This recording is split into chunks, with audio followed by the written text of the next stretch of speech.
A arte da procrastinação. Como realizar tarefas deixando-as para depois. John Perry. Este livro demonstra que ser um procrastinador estruturado pode ser visto como uma habilidade e a capacidade de realizar tarefas.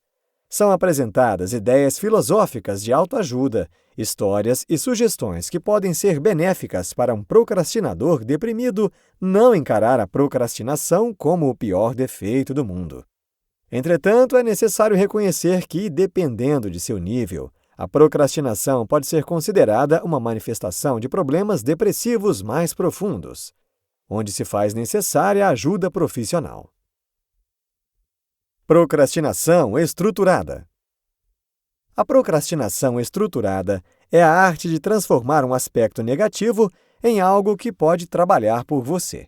A ideia central é que procrastinar não significa não fazer nada, e sim fazer coisas que são secundariamente úteis, complementares. Para isto, é preciso moldar a estrutura das tarefas que precisam ser feitas, de maneira que sejam exploradas as circunstâncias. Por exemplo, uma lista de prioridades, em que as atividades a serem realizadas estão ordenadas pela importância. As mais necessárias estão no topo, e depois tem as outras tarefas. Fazer primeiro essas outras pequenas tarefas, as menos importantes, se torna um método para não fazer as principais. Em geral, procrastinadores seguem um caminho reto tentando minimizar os seus compromissos. Por fim, as poucas tarefas que faltam a fazer em suas listas são as mais importantes e, para evitá-las, apenas ficam sem fazer nada. Essa é uma maneira de se tornar uma batata sentada no sofá, não um ser humano eficiente. A forma da estrutura de tarefas, apropriada para um procrastinador estruturado, um cidadão produtivo, é saber qual o tipo certo de tarefa a se pôr no alto da lista, mesmo que exija certa quantidade de auto-engano. Isso gera bons sentimentos de realização. Procrastinação e perfeccionismo.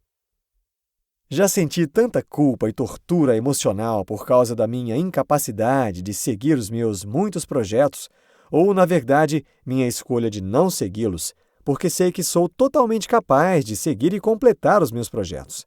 Mas, por alguma razão, prefiro não fazer isso.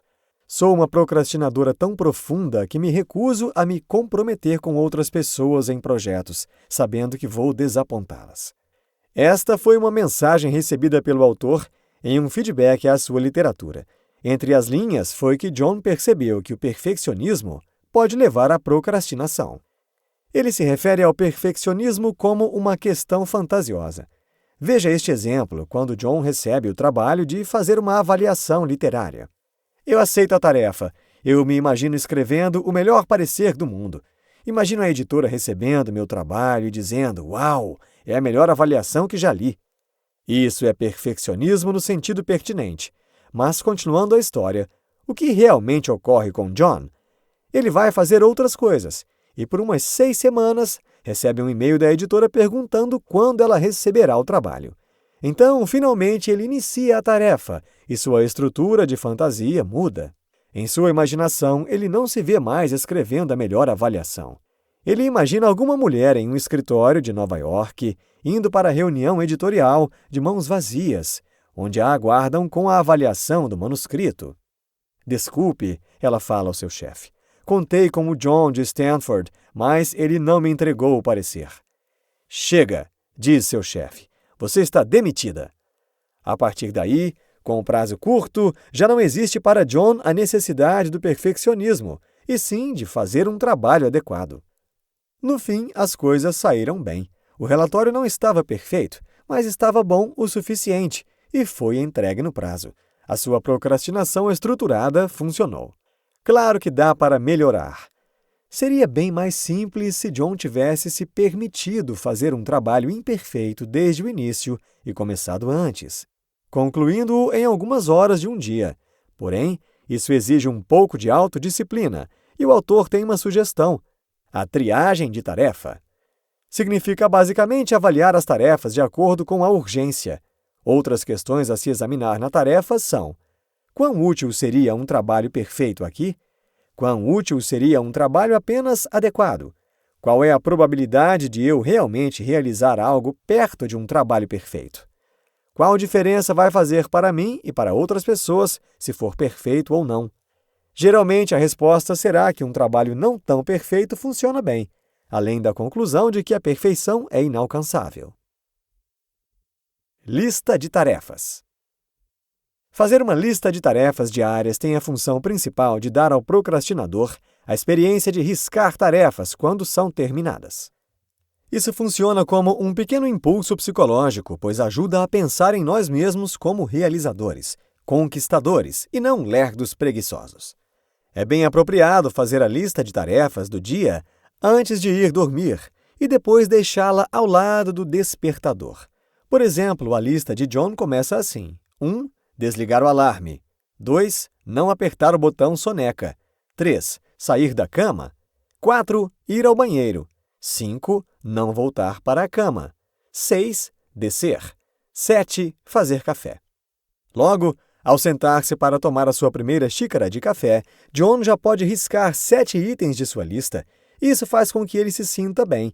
Uma citação de filosofia japonesa encontrada no livro de Robert Maurer diz: um pequeno passo pode mudar sua vida. Pequenos passos são melhorias contínuas.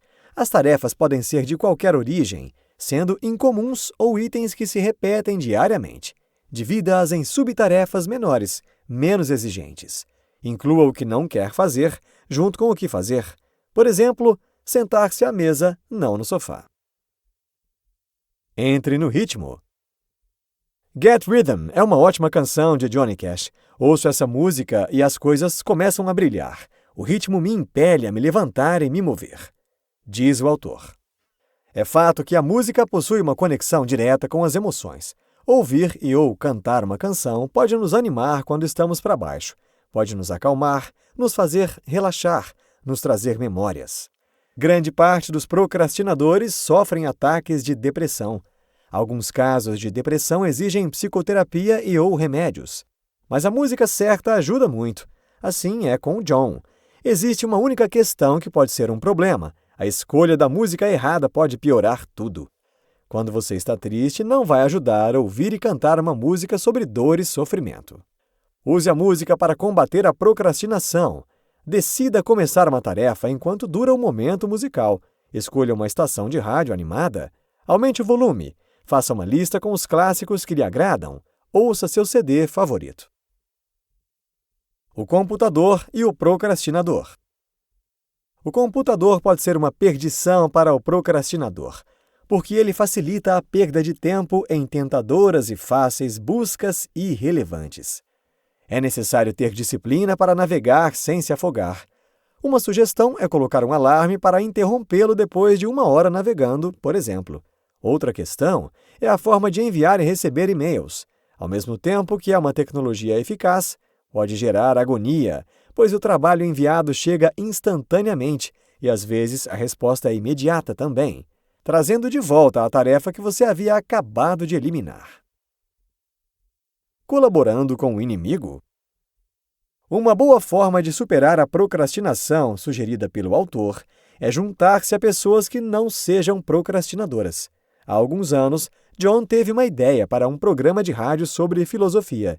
A ideia lhe dava muito prazer, mas ele não fez nada para transformá-la em realidade. Então mencionou ao amigo Ken Taylor, que também ama a filosofia da linguagem. O amigo, nada procrastinador, conseguiu verba para um projeto piloto, e logo estavam nas convenções de rádios públicas para conversar com diretores de programação e explicar a grande ideia. Foi pela insistência de Ken, junto à ideia de John, que hoje eles têm um programa de rádio chamado Conversas Filosóficas, disponível em philosophytalk.org. Benefícios adicionais. O melhor conselho é: nunca faça hoje uma tarefa que pode desaparecer amanhã. Mas se você é um procrastinador estruturado, não precisa desse conselho. Vai obedecê-lo automaticamente. É como um benefício adicional. Algumas tarefas desaparecem quando os eventos são cancelados ou quando aparece alguma dica útil de como fazê-la. Por exemplo, John precisa de uma nova impressora. Isso significa que ele deverá ir até uma loja onde ficará confuso com a grande quantidade de opções. Então, o melhor será pesquisar e ler sobre a impressora na internet. Porém, John tem um almoço marcado com um colega que pode lhe fornecer bons conselhos sobre impressoras. Logo, ele eliminou a tarefa de pesquisar e já saberá qual impressora comprar, pondo fim a este afazer. Profundos pensamentos conclusivos. Nós não somos simplesmente máquinas racionais que sabem tomar decisões. Somos habitados por desejos, crenças, motivos e caprichos. Parte de nós quer estar bem e saudável. Outra parte quer uma bolacha recheada ou um charuto, por exemplo. Procrastinar é um problema, mas é possível fazer coisas importantes e ser produtivo ainda assim. Fique contente consigo mesmo pelo que consegue realizar. Talvez o melhor a fazer, inicialmente, seja se aceitar como um procrastinador estruturado, ao invés de se afundar numa busca irreal pela ferramenta que elimina este hábito. Insta Insights. Perceba seu ritmo pessoal para realizar suas necessidades. Criar uma lista de tarefas diárias é um hábito favorável para as realizações. Gaste energia e tempo com o que é possível fazer, e não com as ilusões do perfeccionismo. Neste livro, você aprendeu que enxergar um defeito como benefício pode ser útil. Assim é perceber que um procrastinador estruturado é capaz de realizar muitas coisas. Basta saber organizar as suas tarefas diariamente e analisar sua importância e urgência. Mesmo pela execução de pequenas tarefas, deve-se assumir a boa sensação de ser um realizador de fato.